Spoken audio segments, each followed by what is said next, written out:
electric field. It is a space around a given charge up to which it can attract or repel test charge. किसी charge के चारों ओर वो space जहाँ तक वो किसी टेस्ट चार्ज के साथ उसको या तो अट्रैक्ट करता है या रिपेल करता है, यानी कि चार्ज के चारों ओर वो जगह जहाँ तक वो टेस्ट चार्ज को या तो अट्रैक्ट करे या रिपेल करे, वो जो स्पेस होगा उसको हम कहेंगे इलेक्ट्रिक फील्ड, कहेंगे इलेक्ट्रिक फील्ड। उसके बाद नेक्स्ट है जो आपका इलेक्ट्रिक फील्ड स्ट्रेंथ और electric field intensity. Electric field strength या इलेक्ट्रिक फील्ड इंटेंसिटी किसको कहते हैं? The electric field intensity at a point due to a charge, किसी पॉइंट पर किसी चार्ज के कारण is defined as the force that a unit positive test charge would experience at that point, कि किसी पॉइंट के ऊपर यूनिट पॉजिटिव टेस्ट चार्ज जो है वो कितना फोर्स एक्सपीरियंस करता है उस सोर्स चार्ज के कारण, वो उसकी क्या होगी? इलेक्ट्रिक फील्ड इंटेंसिटी या इलेक्ट्रिक फील्ड स्ट्रेंथ होगी।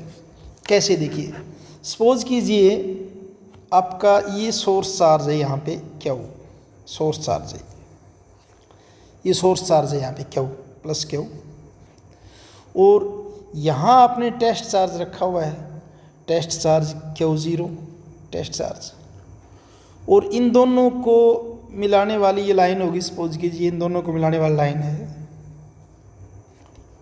दोनों को मिलाने वाली, और इसकी इन दोनों के बीच की डिस्टेंस इस पॉइंट पे हम चेक कर रहे हैं, इस पे चेक कर रहे हैं, और ये बीच की डिस्टेंस जो है वो क्या है? R है, बीच की डिस्टेंस R है, और पॉइंट P पे हम चेक कर रहे हैं कि यहाँ जो है कितना फोर्स ये एक्सपीरियंस करेगा, यहाँ पे इसको चेक करेंगे।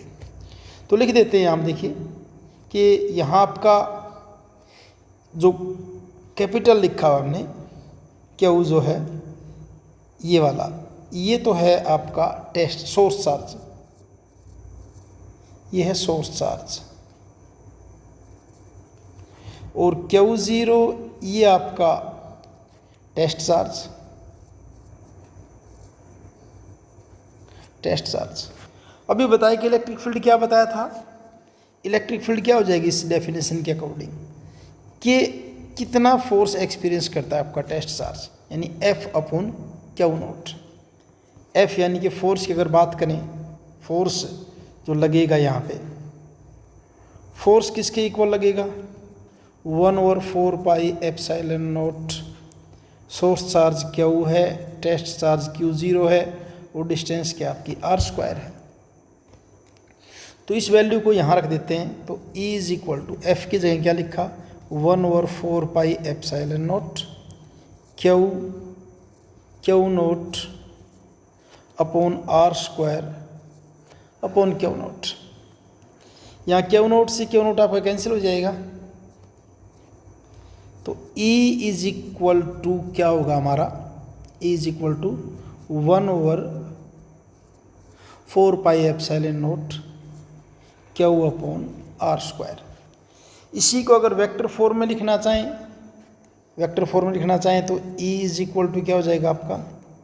1/4 पाई एप्सिलॉन नॉट और Q अपॉन R², और यहाँ लगा देंगे यूनिट वेक्टर, यूनिट वेक्टर लगा देंगे। अगर बात करें यूनिट की,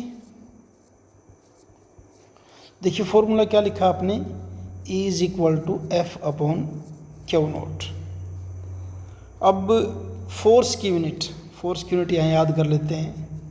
F is equal to ma होता है, m हो जाएगा ये, और एक यानी एक्सेलरेशन क्या होती थी आपकी? LT-2। इट मीन्स फोर्स की MLT-2। नीचे चार्ज है, चार्ज की करंट वाले से देखते हैं, I इज इक्वल टू क्या होता है आपका? Q/T, और Q इज इक्वल टू क्या होता है आपका? IT। तो करंट का होता है एम्पियर, और ये T, यानी क्या हो जाएगा आपका? A और T। अब यहाँ से आप डायमेंशन फार्मूला बना दीजिए, क्या बनेगा आपका ये? हाँ, पहले ये डायमेंशन फार्मूला बनाने लगे। यूनिट की अगर बात करें तो यूनिट देख लेते हैं। देखिए फोर्स की यूनिट क्या होती है? न्यूटन, और चार्ज की क्या होती है? कूलाम। तो यूनिट तो हो जाएगी आपकी न्यूटन पर coulomb, SI unit. Dimension formula, चलिए इसकी कर लेते बात। डायमेंशन फार्मूला mL t-2, तो mL t⁻2 ये है ऊपर और एक ये हो जाएगी, t⁻, हो जाएगी -3 और a की पावर हो जाएगी आपकी -1। तो ये हो जाएगा डायमेंशन फार्मूला किसका, इलेक्ट्रिक फील्ड का डायमेंशन फार्मूला, और यूनिट हो जाएगी न्यूटन पर कूलाम। एक नंबर का क्वेश्चन कभी कभी ये बन जाता है कि पॉजिटिव चार्ज के कारण इलेक्ट्रिक फील्ड कैसे होगा और नेगेटिव के कारण कैसे होगा। तो अगर आपका पॉजिटिव चार्ज है तो इलेक्ट्रिक फील्ड आपका होगा आउटवर्ड, ऐसे होगा इलेक्ट्रिक फील्ड आपका आउटवर्ड डायरेक्शन में।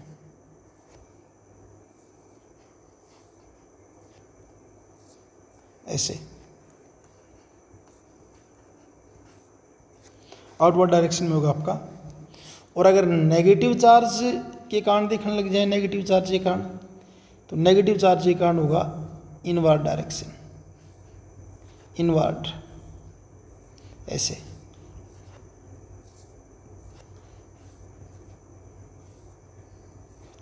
तो पॉजिटिव के कारण आउटवर्ड और नेगेटिव के कारण इनवर्ड डायरेक्शन में होगा। लिख देते हैं, electric field due to positive charge, electric field due to positive charge होगा आपका, पॉजिटिव चार्ज इज आउटवर्ड, और electric field due to negative charge is inward.